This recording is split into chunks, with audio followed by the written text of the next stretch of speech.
Marami pong mga pamilya ngayon sobrang na-challenge because there's a lot of brokenness among families. And one of the reasons, one of the greatest, if not, is womanizing among married men. Sino po ba dito ang mga married men? Will you raise your hands? Raise your hands. Yan. Ay, kaway-kaway nyo nga itong makita natin. Yan. Marami mga married men, married women, and of course, all the children who are products of such unions. Womanizing can be a very perilous and costly enterprise. Ang atin pong pag-aaral ngayon, for everybody. But the topic is, when a married man womanizes. Ano nangyayari pagka ang mga lalaking may asawa na ay gumagawa pa ng mga hindi dapat? Let us read a very interesting lesson. Medyo mahaba-habang reading. But I want you to read diligently, intently, and get the word's message for us. Genesis 20, verses 1 to 18.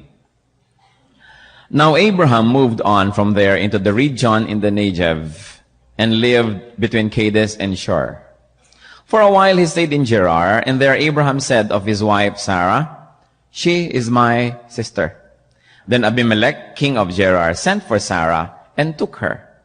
But God came to Abimelech in a dream one night and said to him, "You are as good as dead because of the woman you have taken. She is a married woman." Now Abimelech had not gone near her, so he said, "Lord, will you destroy an innocent nation?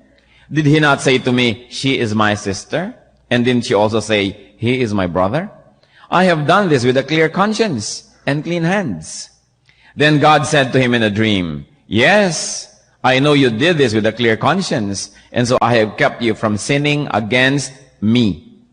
That is why I did not let you touch her. Now, return the man's wife, for he is a prophet, and he will pray for you, and you will live. But if you do not return her, you may be sure that you and all yours will die." Early the next morning, Abimelech summoned all his officials, and when he told them all that had happened, they were very much afraid. Then Abimelech called Abraham in and said, "What have you done to us? How have I wronged you that you have brought such great guilt upon me and my kingdom? You have done things to me that should not be done."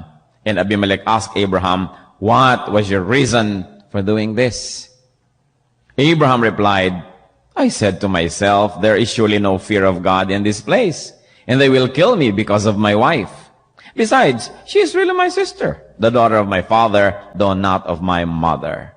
And she became my wife. And when God had me wander from my father's household, I said to her, 'This is how you can show your love to me. Everywhere we go, say of me, he is my brother.' Then Abimelech brought sheep and cattle and male and female slaves and gave them to Abraham, and he returned Sarah, his wife, to him. And Abimelech said, 'My land is before you. Live wherever you like.' To Sarah he said, 'I am giving your brother 1,000 shekels of silver. This is to cover the offense against you before all who are with you. You are completely vindicated.' Then Abraham prayed to God, and God healed Abimelech, his wife, and his slave girls, so they could have children again. For the Lord had closed up every womb in Abimelech's household because of Abraham's wife, Sarah. And may the Lord add blessings to the reading of this very interesting story. Ito pong si Abraham at si Sarah ay mag-asawa na naglalakbay-lakbay sa iba't ibang dako. Dinadala sila ni Lord dito, doon. Although an interesting and a cultural thing about their marriage is they are half brothers and sisters. At sa kanila noon ay hindi yun bawal nung panahon na yun. Ngayon, itong si Abraham natatakot na baka may magandahan sa kanyang asawa. Patayin siya para makuha yung kanyang asawa. So sinasabi niya, kahit saan tayo magpunta, sabihin mo, kapatid mo ko ha, huwag sasabihin asawa kita. At gano'n ang nangyari nung pumunta sila dito sa Gerar, nagandahan ang hari na si Abimelech. At sinabi ng kanyang mga tauhan, siguro meron pong bagong salta, maganda. Kunin. So kinuha. At mula noon, kutakot-takot na dilubyo ang nangyari sa kanyang buhay. When a married man womanizes, a very interesting thing happens. When a married man womanizes, he pays a very high price. Pag ang isang lalaking may asawa na, ang bababae pa na hindi niya asawa, nagbabayad siya ng mahal. Ano mga ibinabayad niya? Number 1, spiritually, may bayad. He pays spiritually. God was angered in this particular story, sa verse 3, but God came to Abimelech in a dream one night and said to him, "You are as good as dead because of the woman you have taken. She is a married woman." Ipinakadiin-diin ng Diyos sa kanya. Naku, sabi ganon, patay ka. Yang kinuha mong yan, may asawa na yan. Exodus 20, verse 7, one of the 10 commandments, "You shall not covet your neighbor's wife." Hindi mo dapat pinagnanasaan ang asawa ng may asawa. Isinulat ang istoryang ito, hindi lang tayo para kwentuhan, kundi para tayo turuan, because God is the same yesterday, today, and tomorrow.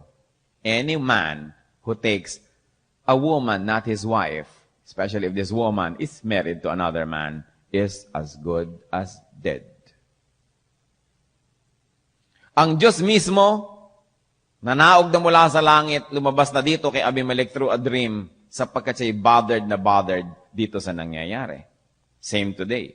Hindi pa naman nagbababa ng moral standards ang Panginoon mula noon hanggang ngayon.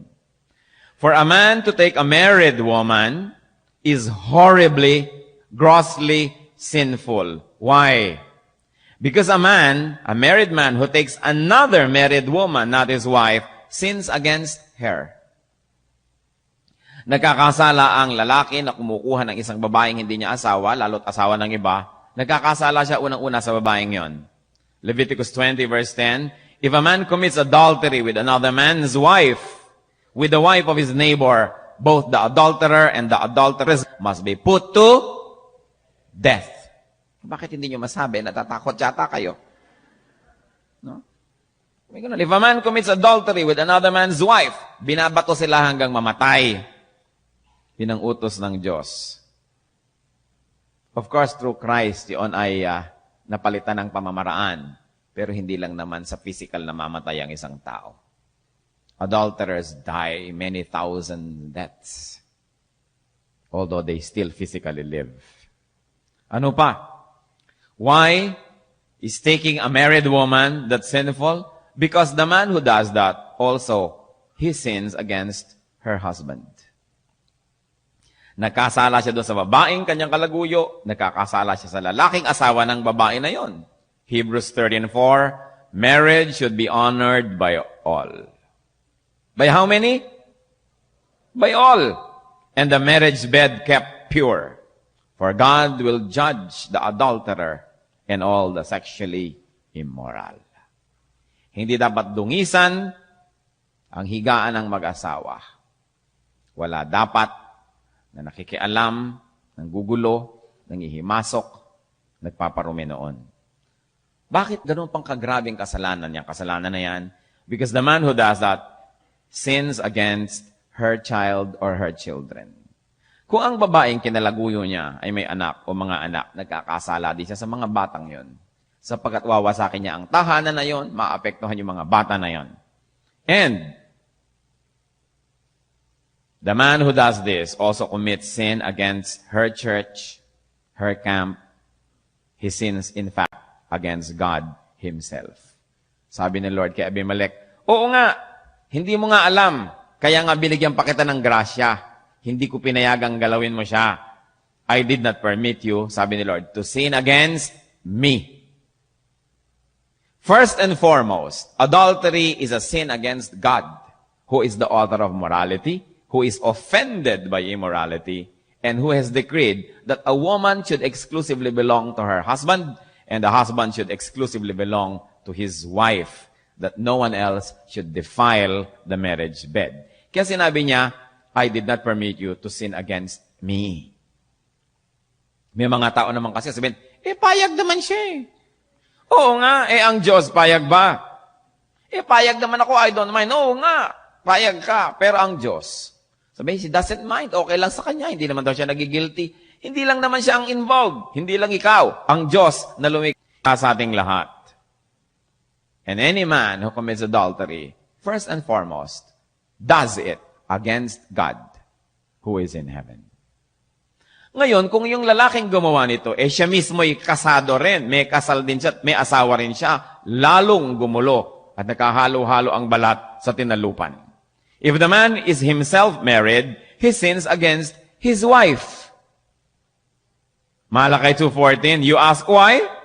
It is because the Lord is acting as the witness between you and the wife of your youth, because you have broken faith with her, though she is your partner, the wife of your marriage covenant.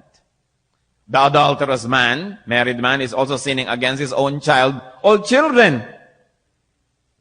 A man cannot be unfaithful to his wife without hurting his own children in the process and in the end. Pag nagkahiwalay silang mag-asawa dahil doon, ang mga bata ang na-orphan, sila ang napapabayaan, sila ang nalilito, sila ang nalulugi.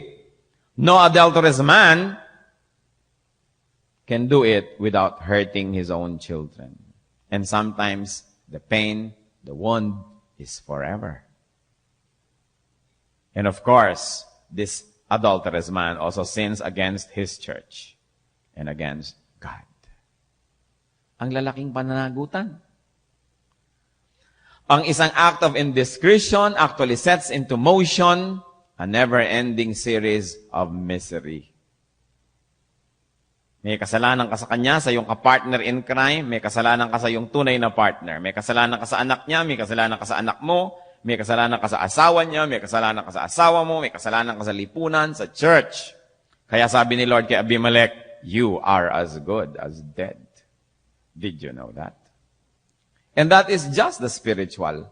There are still many other sufferings. The man who commits this adultery pays a high price socially. Kanina, spiritually. Ngayon, socially. He gets alienated from his wife, from his children, from his wife's social circle, and everyone else who is offended. Kaya ang nangyayari, ang isang lalaki na meron siyang kalaguyo, 2 o 3 ang kanyang social sphere. Iba yung kaibigan niya, na kaibigan ng mga asawa rin niya, nilang mag-asawa. Iba yung mga kaibigan niya, na kaibigan nilang magkalaguyo. At iba yung kaibigan niyang kanya lang. Hindi pwedeng paghalu-haluin sa isang party, sa isang kasalan, sa